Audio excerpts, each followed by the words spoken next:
अच्छा सुनो, चैनल को सब्सक्राइब करो, उसके बाद घंटी बजा देना ताकि अगली वीडियो आपसे मिस ना हो पाए। Thank you. ये रेडियो कलेक्शन का शौक जो है हमें 1970 से शुरू हुआ और 70 से संग्रह करना शुरू किए। और सुनने का शौक तो मुझे बचपन से ही था, क्योंकि नींद खुलते साथ ही हम लोग रेडियो सुनते थे। हमारे बड़े बुजुर्ग रेडियो के दीवाने थे और वही दीवानगी आज तक हमें बरकरार है। रेडियो 1948 से लेकर आज तक का मॉडल मौजूद है और जो सारे चलायमान स्थिति में हैं।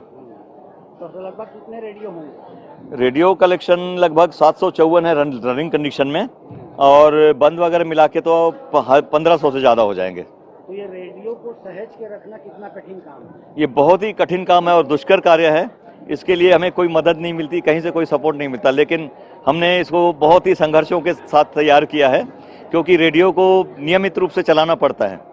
क्या है, माह में एक बार यदि रेडियो नहीं चले तो वो जाम की स्थिति में आ जाता है, या उसका पॉइंट जाम हो जाता है, या उसके वॉल्यूम कंट्रोल खराब हो जाते हैं। इसलिए 15 से 20 रेडियो प्रतिदिन 8 से 10 बजे तक हम लोग 2 घंटे उसको 1 मिनट के लिए सही मतलब ऑन करते हैं, ताकि उसमें सप्लाई बनी रहे। इनकी खासियत यह है कि यह विभाजन के दौर का रेडियो है और इससे हमारे परिवार की यादें जुड़ी हुई हैं।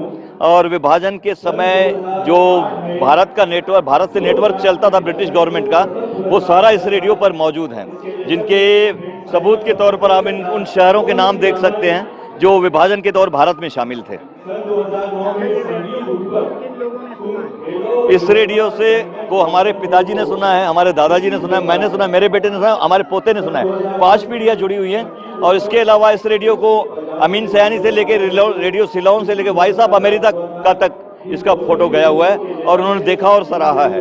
और भारत के जितने भी लेखक, बुद्धिजीवी, कलाकार, गीतकार, संगीतकार, मंत्री, राज्यपाल, सभी ने देखा व सराहा है। इस हमारे रेडियो संग्रहालय के बारे में लगभग सारे विश्व को जानकारी है, विश्व स्तर पर सभी को जानकारी है, और प्रधानमंत्री तक हमारा खत पहुंच जा चुका है संग्रहालय के बारे में। आपके मन में कैसे आया कि रेडियो कलेक्शन करना चाहिए?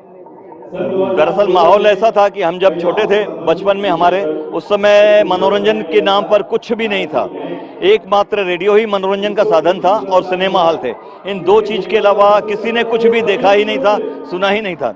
तो आदमी जब पढ़ाई करके स्कूल से छूटता था या एग्जाम खत्म होने के बाद तो दिन भर रेडियो ही सुना करते थे। और रायपुर का कोई ऐसा होटल, कैंटीन, सैलून नहीं था जहां रेडियो न लगा हो। लोगों के मनोरंजन के लिए, जब तक वो लोग किसी को कटिंग करवाना है, किसी को होटल में चाय पीना है, या किसी का रेडियो खराब हो चुका है, तो वो चाय पीने के बहाने कैंटीन में बैठते थे और रेडियो सुना करते थे।